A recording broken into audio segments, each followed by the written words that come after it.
Assalamualaikum warahmatullahi wabarakatuh. Kami dari kelompok 2 yang beranggotakan saya sendiri yaitu Amelia Eka Putri dengan NIM 2312-224. Dan saya Diazanela Najla dengan NIM 231220009. Dan saya Najma Aulia dengan NIM 2312-220.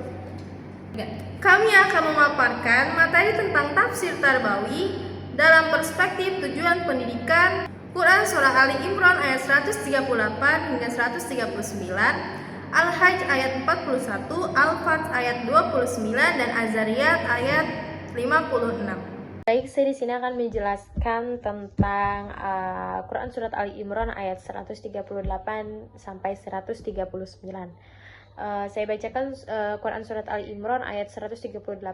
Hadza bayanul linnasi wa hudan wa mau'idatan lil muttaqin. Yang artinya ini Al-Quran adalah penerangan bagi seluruh manusia dan petunjuk serta pelajaran bagi orang-orang yang bertakwa. Yang kedua, Quran Surat Ali Imran ayat 139. Bismillahirrahmanirrahim. Wala tahnu wala tahzanu wa antum a'launa in kuntum mu'minin. Yang artinya janganlah kamu merasa lemah dan jangan pula merasa bersedih hati, sebab kamu paling tinggi derajatnya jika kamu beriman. Nah, di sini itu tafsir Tarbawi tentang pendidikannya itu menjelaskan ayat ini menyampaikan 3 prinsip utama fungsi Al-Quran dalam kehidupan manusia yang sangat berkaitan erat dengan tujuan pendidikan Islam. Yang pertama itu ada bayanun, penjelas dan penerang. Al-Quran memberikan ilmu pengetahuan, penjelasan tentang hak dan batil, baik dan buruk, serta kebenaran dan kesesatan. Dalam konteks pendidikan ini berarti bahwa tujuan utama pendidikan adalah memberikan ilmu yang benar, bukan hanya keterampilan teknis, tapi ilmu yang memberikan pencerahan hidup. Contohnya, guru mengajarkan pelajaran sains atau sejarah, tapi tetap mengaitkan ilmu tersebut dengan kebesaran Allah dan nilai moral baliknya. Misalnya, belajar tentang hukum gravitasi sambil menyadari keteraturan ciptaan Allah. Nah, yang kedua ada hudan, petunjuk. Al-Quran menjadi kompas kehidupan, membimbing manusia agar tidak tersesat. Pendidikan juga harus memberikan arahan hidup, nilai-nilai yang benar, dan membentuk visi hidup yang islami. Contohnya itu, seorang guru bimbingan konseling tidak hanya membantu siswa memilih jurusan, tapi juga membimbing agar siswa memilih jalan hidup yang mendekatkan diri kepada Allah, bukan hanya karena uang atau status. Yang ketiga itu ada mau'idhatan, pelajaran dan nasihat. Ini menunjukkan pada penguatan sisi akhlak, keimanan, dan spiritualitas. Nah, di sini tujuan pendidikan tidak cukup hanya mencerdaskan, tapi juga menanamkan nilai moral, membangun karakter, dan menumbuhkan akhlak mulia. Contohnya, dalam pelajaran agama, siswa tidak hanya disuruh menghafal ayat dan hadis, tapi juga diajak merenung, berdiskusi, meneladani makna dari isi ayat. Dalam kehidupan nyata, seperti pentingnya jujur, sabar, dan saling tolong-menolong. Nah, di sini Quran Surat Al-Baqarah ayat 139, kekuatan mental dan keimanan. Janganlah kamu merasa lemah dan jangan merasa bersedih. Kamu paling tinggi derajatnya jika beriman. Ayat ini mengajarkan yang pertama itu tidak mudah putus asa. Yang kedua itu tidak larut dalam kesedihan. Yang ketiga itu percaya diri karena iman. Nah, di sini itu tujuan pendidikan adalah membentuk siswa yang kuat secara mental dan spiritual. Percaya diri karena iman, bukan hanya karena nilai atau prestasi akademik. Nah, contohnya itu, ketika siswa gagal dalam ujian atau mengalami masalah keluarga, guru mendorong untuk tetap semangat, berserah diri kepada Allah, dan terus berusaha. Ini adalah penerapan ayat secara nyata gitu ya. Kesimpulannya itu, tujuan pendidikan menurut Quran Surat Ali Imran ayat 138 sampai 139.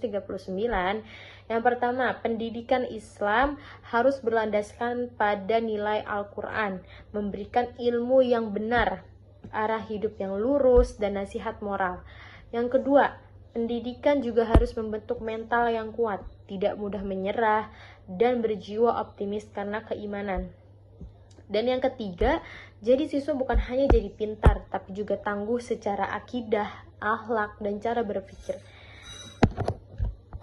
Oke teman-teman, kita masuk ke pembahasan yang berikutnya, yaitu tujuan pendidikan dalam Quran Surat Al-Fat ayat 29, yang artinya Nabi Muhammad adalah utusan Allah dan orang-orang yang bersamanya bersikap keras terhadap orang-orang kafir yang bersikap memusuhi, tetapi berkasih sayang sesama mereka. Kamu melihat mereka ruku dan sujud mencari karunia Allah dan keridoannya. Pada wajah mereka tampak tanda-tanda bekas sujud bercahaya. Itu adalah sifat-sifat mereka yang diungkapkan dalam Taurat dan Injil, yaitu seperti benih yang mengeluarkan tunasnya, kemudian tunas itu makin kuat lalu menjadi besar dan tumbuh di atas batangnya. Tanaman itu menyenangkan hati orang yang menanamnya. Keadaan mereka diumpamakan seperti itu karena Allah hendak membuat marah orang-orang kafir. Allah menjanjikan kepada orang yang beriman dan mengerjakan kebaikan di antara mereka ampunan dan pahala yang besar. Baik, jadi Tafsir Tarbawi dalam perspektif tujuan pendidikan Quran Surat Al-Fat ayat 29 adalah di sini Al-Quran menjadikan tujuan pendidikan untuk membentuk individu yang kuat dalam kebenaran, yaitu jadi pribadi yang tegas membela yang benar. Yang kedua, lembut dengan sesama, yaitu punya sikap penuh kasih sayang dan peduli ke orang lain. Yang ketiga, ada rajin ibadah, yaitu selalu dekat dengan Allah karena ibadah itu bikin hati dan akhlak kita menjadi kuat. Dan yang terakhir, tujuan pendidikan dari Quran Surat Al-Fat ayat 29 adalah karakter yang terlihat, yaitu jadi orang yang dari luar juga terlihat baik dari sikap maupun semangat beribadah. Selanjutnya, saya akan membacakan tentang Tafsir Tarbawi dalam perspektif tujuan pendidikan Quran Surat Al-Fat ayat 29. Jadi, tujuan pendidikan bukan cuma buat kita pintar aja, tetapi buat kita kuat imannya, santun sikapnya, dan makin dekat dengan Allah Subhanahu wa Ta'ala. Selanjutnya, ada tujuan pendidikan dalam Quran Surat Al-Hajj ayat 41 yang artinya yaitu orang-orang yang jika kami beri kemantapan hidup di bumi, mereka menegakkan sholat, menunaikan zakat, menyuruh berbuat yang ma'ruf dan mencegah dari yang mungkar. Hanya kepada Allah lah kesudahan segala urusan. Apa sih kira-kira tafsir Tarbawi dari Quran Surat Al-Hajj 41 dalam perspektif tujuan pendidikan gitu ya. Di sini Quran Surat Al-Hajj merumuskan tujuan pendidikan itu yaitu yang pertama ada rajin beribadah, yang kedua ada peduli sesama, yang ketiga ada amar ma'ruf nahi mungkar.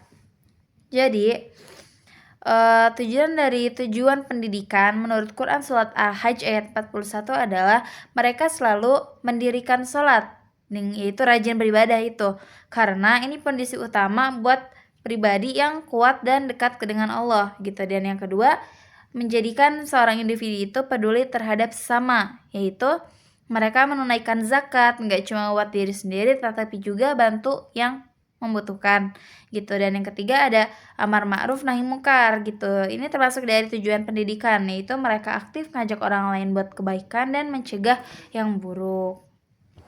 Mungkin cukup sekian dari saya. Materi selanjutnya akan dibawakan oleh Saudara Amel. Terima kasih. Pada pembahasan yang ketiga yaitu Quran Surah Az-Zariyat ayat 56 dalam perspektif tujuan pendidikan, yang ayatnya berbunyi Bismillahirrahmanirrahim.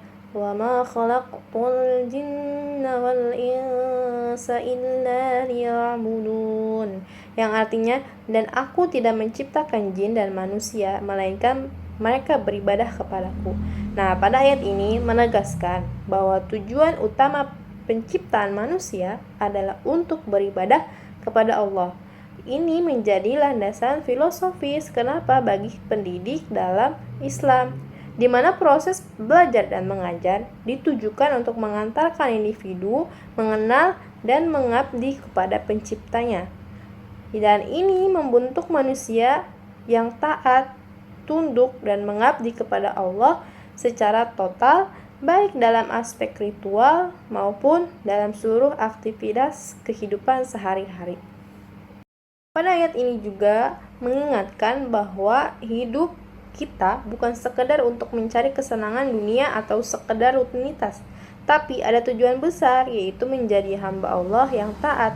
Segala hal yang kita lakukan seperti belajar, bekerja, membantu orang lain, itu bisa menjadi ibadah asalkan diniatkan karena Allah dan dilakukan dengan cara yang benar. Nah, apa aja sih tujuan pendidikan dalam ayat ini? Yaitu 1. Pembentukan kesadaran spiritual. Pendidikan harus mengarah pada pengembangan kesadaran spiritual yang mendalam. Hal ini mencakup pengenalan terhadap keesaan Allah, yaitu tauhid, dan pengabdian kepadanya, sehingga setiap tindakan dalam hidup memiliki makna spiritual. Tujuan kedua yaitu mencetak karakter yang rendah hati dan bersyukur. Dengan pendidikan yang berorientasi pada ibadah, individu akan tumbuh menjadi pribadi yang rendah hati, penuh syukur, dan memiliki tujuan hidup yang jelas. Mereka tidak hanya mengejar kepentingan duniawi, tetapi menjadikan dunia sebagai sarana untuk mencapai tujuan Allah. Tujuan yang ketiga yaitu integrasi ilmu dan ibadah. Pendidikan dalam Islam tidak hanya terbatas pada penguasaan ilmu pengetahuan dan teknologi, tetapi juga mencakup pembinaan akhlak dan etika. Proses pendidikan harus mampu mengintegrasi aspek spiritual, emosional, dan intelektual. Yang keempat yaitu mencetak hamba Allah yang sejati. Nah, pada Quran surah Az-Zariyat ayat 56 memperkuatkan pandangan bahwa tujuan pendidikan adalah menjadikan manusia sebagai hamba Allah yang sejati, yang memahami posisinya sebagai makhluk ciptaannya dan menjalani hidup dengan kesadaran ibadah. Nah, tujuan yang kelima yaitu menanamkan makna penghambaan kepada Allah dalam seluruh aspek kehidupan. Yang keenam yaitu mengarahkan pada pembentukan akhlak dan spiritualitas siswa agar menyadari fungsi dirinya sebagai makhluk Allah. Yang ketujuh yaitu mengarahkan ilmu untuk mendekatkan diri kepada Allah, bukan hanya untuk berduniawi. Dan yang tujuan yang kedelapan yaitu menyadarkan bahwa ilmu, amal, dan ibadah harus diintegrasi. Nah, adapun yang terakhir yaitu kesimpulan dari materi tujuan pendidikan. Kesimpulannya yaitu pendidikan dalam Islam tidak hanya fokus pada kecerdasan atau prestasi akademik semata, tapi juga pada pembentukan karakter dan penguatan spiritual. Tujuan utamanya adalah menjadikan manusia sebagai hamba Allah yang taat, berakhlak mulia, dan mampu menjalankan peran sebagai khalifah di bumi dengan penuh tanggung jawab. Ayat-ayat Al-Quran yang dibahas dalam makalah ini menggambarkan dengan jelas arah pendidikan dalam Islam. Adapun Quran surah Al-Imran ayat 138-139 menekankan pentingnya Al-Quran sebagai sumber pelajaran dan motivasi hidup. Yang kedua yaitu Quran surah Al-Fat ayat 29 menunjukkan bagaimana pendidikan bisa membentuk pribadi yang kuat dalam ibadah dan baik dalam bergaul. Nah, yang ketiga yaitu Quran surah Al-Hajj ayat 41 menegaskan bahwa orang yang beriman harus membawa nilai kebaikan dalam kehidupan sosial. Nah, sedangkan Quran surah Az-Zariyat ayat 56 menegaskan bahwa tujuan utama hidup adalah beribadah, dan itu pula yang menjadi dasar pendidikan dalam Islam.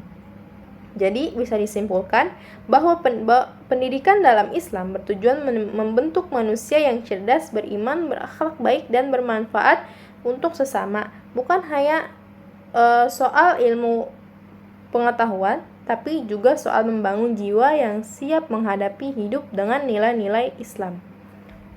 Cukup sekian materi dari kelompok kami, kurang lebihnya mohon maaf. Wassalamualaikum warahmatullahi wabarakatuh. Bye-bye.